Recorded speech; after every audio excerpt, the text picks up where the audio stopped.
Hey guys, Hadrigon here with a special video. This is the 1000 subscriber celebration video. And now this is quite the milestone because I've been actively uploading in this channel for over 7 years. When I started this channel, I was a 13-year-old kid. Now I'm a 21-year-old man that rents an apartment and has to pay his own bills. So it's been quite the journey for me, for the people watching me, and how the subscriber base has changed over the years, going from being a Naruto YouTuber to Death Notes, and now Hunter x Hunter. And I want to celebrate in the way that exemplifies what this channel has become to its fullest. The series, the story, and the adventure that defines my life within what I do in my free time. That being of Hunter x Hunter. So I want to start off this video with my 5 favorite characters within this incredible series. So my 5th character of favorites is Chrollo. Chrollo is a character that's very nuanced. He's a character that's very likable, and he's someone that's very emotional. And within that, he's got that contrast to being this cold-blooded killer, whilst on this journey of trying to search for who he really is, what his motivations are, and just the despair that came out of the birth of the Phantom Troop. We saw Chrollo was this incredibly intelligent, articulate, and pretty much a prodigy. He could have been a great person within the world, but due to the circumstance, he's become essentially a leader of a criminal organization. So my 4 favorites is Hisoka. Hisoka, as we all know, is an enigma. Every scene that Hisoka is in, he's essentially the Joker card. He makes whatever he's participating in that much more interesting, because we never know if he's going to be on the side of our protagonists or of the antagonists. He's just a very rare case of the unknown exemplified within a character. And he's got his own standards, he's got his own worldview, and the way that standard and worldview is different from others makes it so each time he interacts, no matter where it may be, we always get some intriguing situations, and we learn more about the characters he interacts with. We see that he pushes Bisky to, be more cautious. We see that he makes other people weirded out. Other people see him as someone to take out. There is always a reaction of some sort when it comes to Hisoka, and I find that very fascinating, not just for him as a character, but overall the world building of this story. My 3rd favorite character, and this might surprise quite a few of you, is Uvogin. Uvogin's someone that's really grown on me over the years. His arc from being this bully to being the focal point of the Phantom Troop, the one that's the most loyal, the most dedicated, that's the face of stability and strength, has really been quite the interesting ride. And he's someone that's, it's hard to put in words what makes his character so likable. But to try my best, it is his pure sense of devotion towards the spider and towards Chrollo in particular that makes me so fond of him, as I can feel his devotion, and through that devotion of his, I feel a similar devotion towards him as a character. So my 2nd favorite character, another one that might surprise quite a few of you, is Gyro. Now, Gyro's backstory changed me. It was something that I'd never experienced before, a character I felt connected to emotionally, and that is to the greatest extent that the word connected to means. Seeing his flashback, I was Gyro. There's many moments in all our lives that we look back on and we can see aspects of that character arc Gyro had. And looking at his story really made me think about moments in my life that I wasn't too pleased about, and just his rejection of life, his rejection of reality, and the will he has to stay himself even after death, after being consumed to the Queen, is something very powerful. And quite frankly, the reason I have him so high is due to my emotional connection to him. There's not really a good logical reason to have Gyro even within the top 20 characters, but I just love his backstory. I feel so inspired by him, It's a strange word because he's quote unquote the most evil person in the story, but I just mean the fact that he didn't just sulk and fall into this dark pit. Whilst he did awful things, he had to work hard to build this nation of the NGL. It's quite the accomplishment to go from this no one in a slum to being the king, the royalty within the country. So my number one spot is Gon Freaks. Now Gon is absolutely exceptional. The writing he's had has been the best I have ever seen in anything ever. His breakdown in the Chimera Ant arc was inevitable. We saw all the signs, and it wasn't him losing his humanity or changing. It was simply all his weaknesses getting capitalized on one after another, and him breaking down like a little kid, and him just showing us how much he has these holes in his heart and his soul and his personality. His kindness, his stubbornness, all comes from a level of delusion that, when broken, he can't face. And him having to face the unfaceable and to just reject it all was so incredibly well done.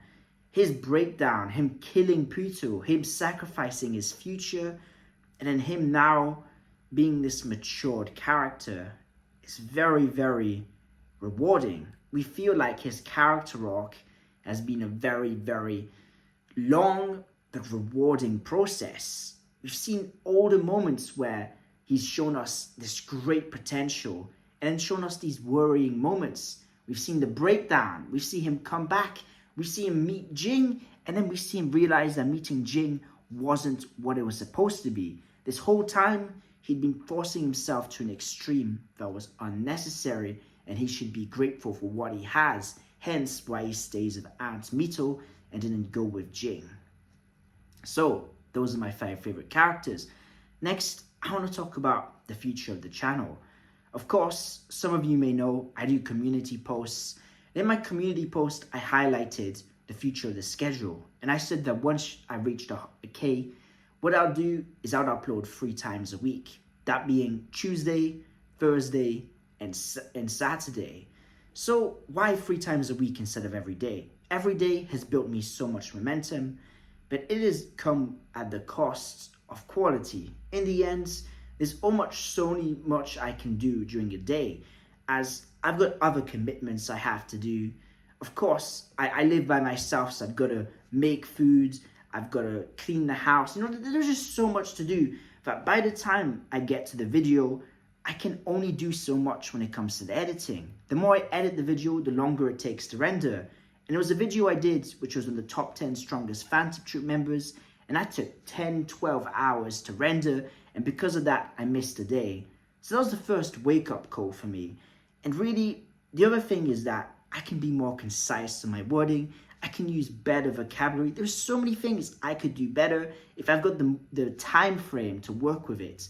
So my plan is, instead of working on a video every day, I'm going to work on a video every 2 days. So I'll start working on a video the day before, and in the next video spend editing, modifying, and re-recording if necessary.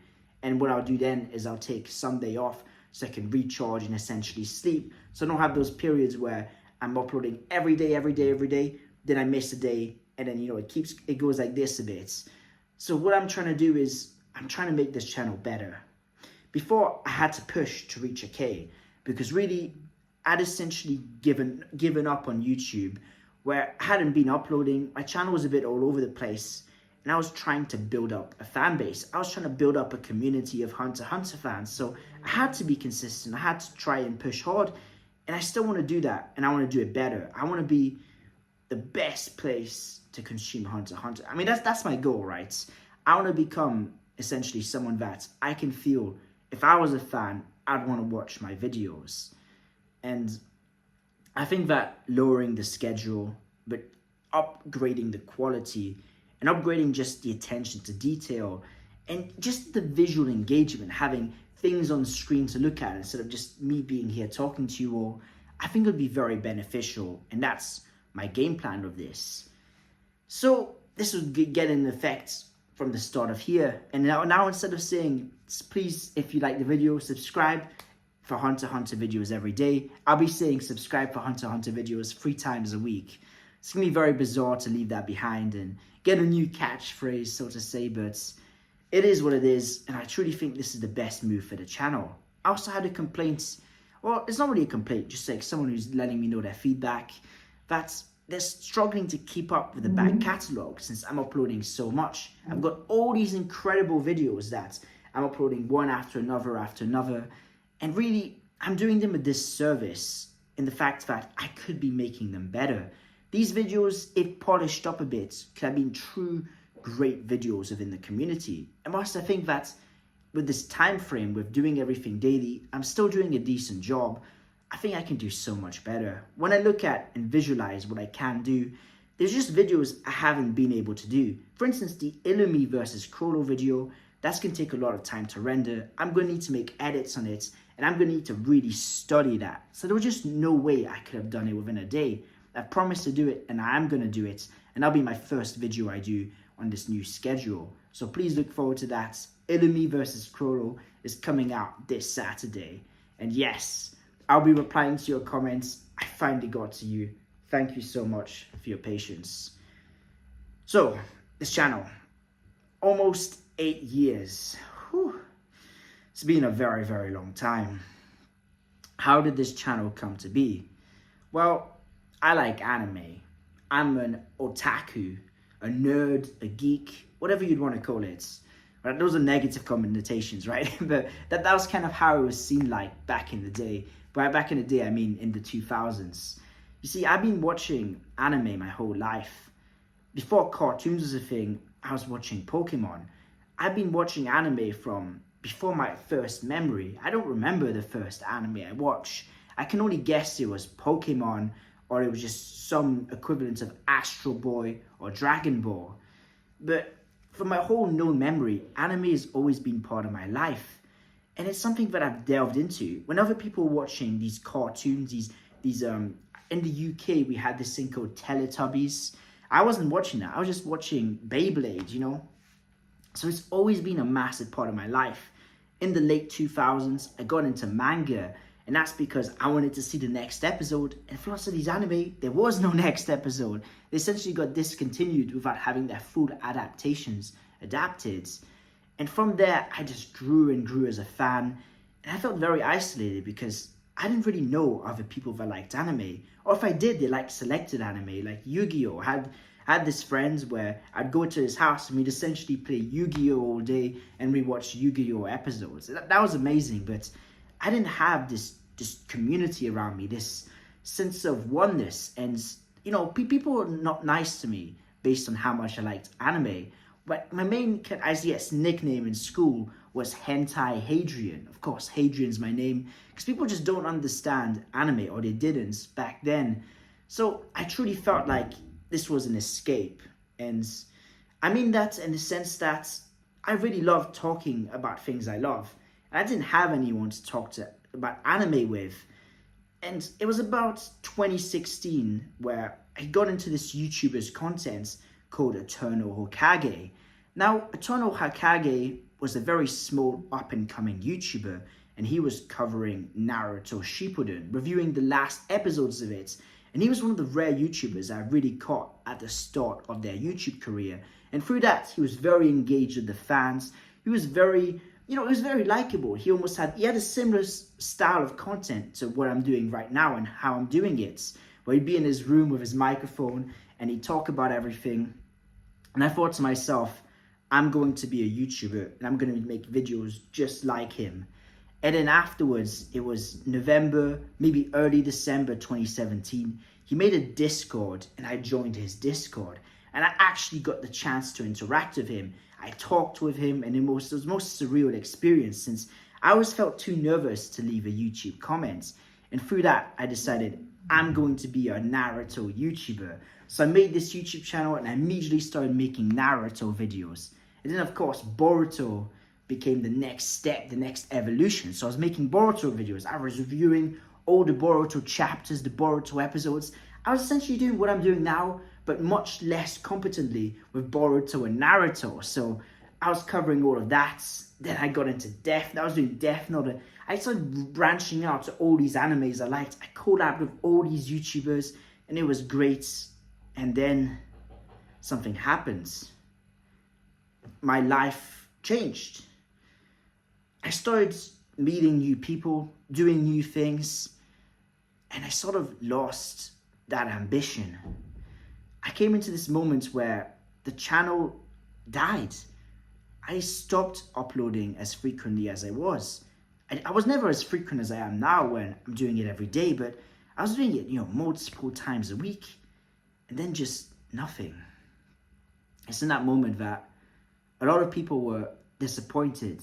They were asking, when are you coming back? And there's this one YouTuber that I was collabing with at the time, and he used to be known as Lazy Kage, then he became Adamplor. He was originally a Naruto YouTuber that then became a YouTuber for JoJo's Bizarre Adventure, and he invited me to collab on his channel to talk about Hunter x Hunter.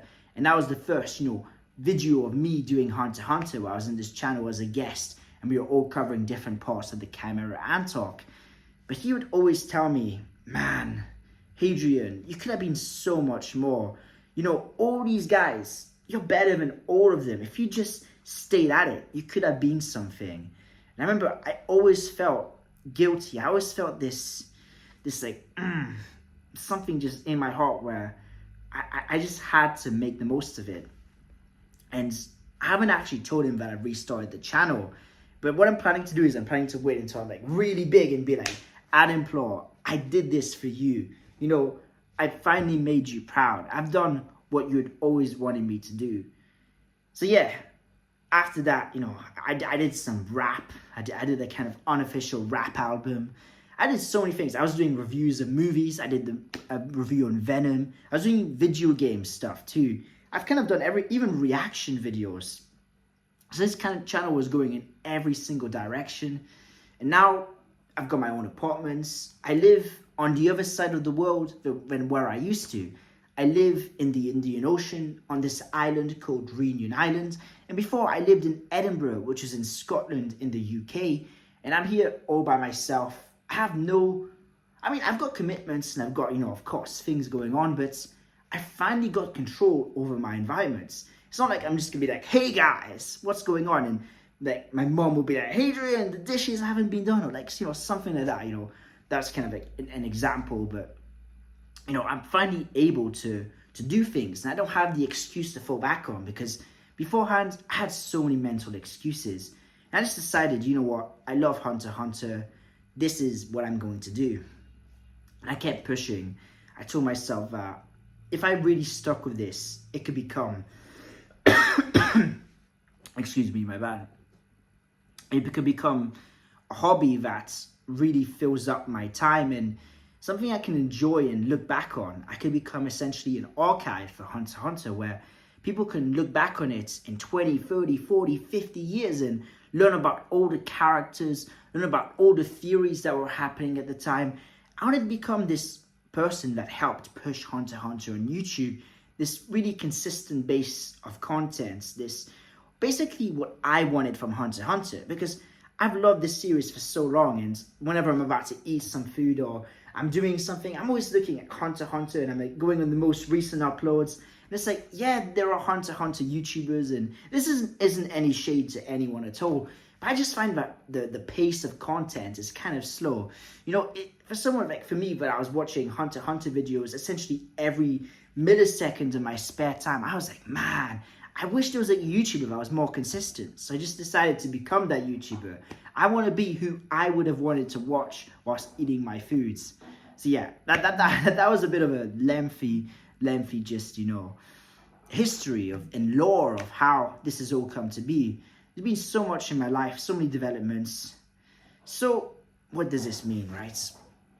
Now, this means quite a few things, the 1,000 subscribers. Firstly, it means that I'm officially going to be a bigger name within the community.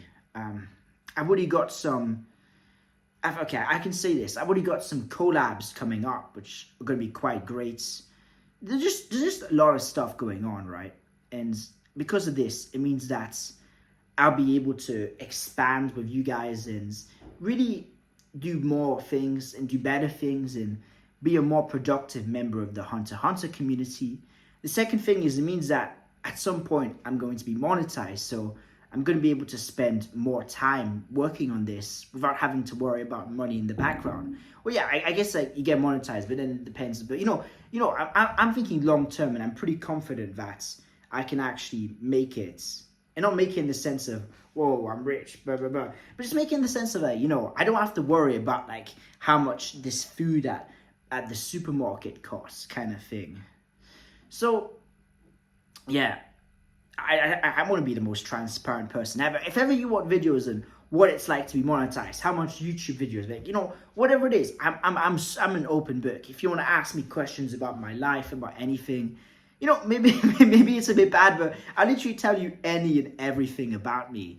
So yeah, and the third thing, and definitely not the least thing, is that it means that I'll be able to really push the contents in the sense that I can really justify spending a lot of time, effort, energy, and investing in the channel. What I mean is that in this scenario, I get monetized. At the start, I'm going to be using every bit of that money to invest in the channel. I mean, by getting a green screen, getting a proper mic, getting a proper setup, buying video editing software. I plan on investing in myself, in all of you, and in this channel. So yeah, I wanted to end it all on that. Thank you so much. I really love you all. And yeah, thank you so much for being here. Take care, stay safe, and I really appreciate you. This was Hey Drew Gone. Peace out.